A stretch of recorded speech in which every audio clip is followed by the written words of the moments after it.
अध्याय 1। रहस्यमयी गांव और पुरानी हवेली। राजस्थान के रेगिस्तान के बीच एक छोटा सा गांव था, कनोटा। गांव के किनारे एक पुरानी हवेली खड़ी थी, जिसे लोग काला महल कहते थे। कोई उस हवेली के पास नहीं जाता था। कहते थे, वहां रात को किसी औरत के रोने की आवाज आती है और कभी कभी खिड़कियों में लाल आंखें चमकती दिखती हैं। गांव के बूढ़े लोग कहते थे, वो हवेली पहले ठाकुर वीरेंद्र सिंह की थी। 100 साल पहले उसकी बेटी रूपा की रहस्यमयी मौत हो गई थी। उसी के बाद से वहां कोई नहीं रहता। अध्याय 2।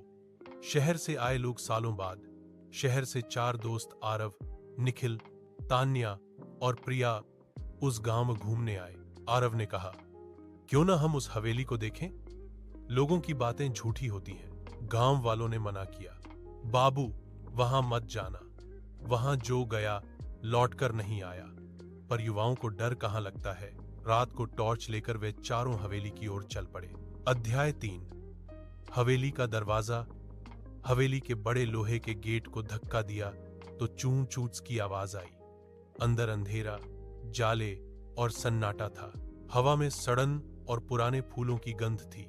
तान्या ने कहा, यहां कोई रहता नहीं, फिर भी दिए क्यों जल रहे हैं? और सच में अंदर कमरे में 2 दिए जल रहे थे और दीवार पर एक लड़की की तस्वीर लटकी थी, वही रूपा ठाकुर। अचानक पीछे से दरवाजा अपने आप बंद हो गया। प्रिया चीखी, आरव, दरवाजा खुद से बंद हो गया।